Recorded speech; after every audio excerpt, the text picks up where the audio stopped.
đó cho nó ôn tàu khan á từ ẩm tới cái từ chụp con con á từ con rồi to chụp con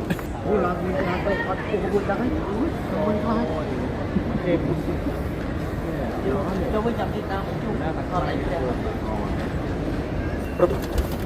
cái to chụp con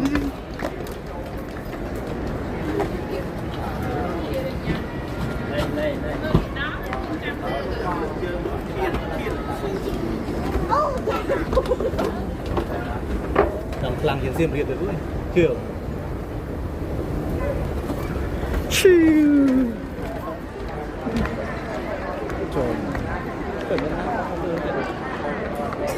là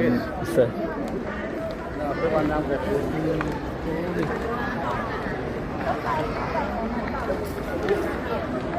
món này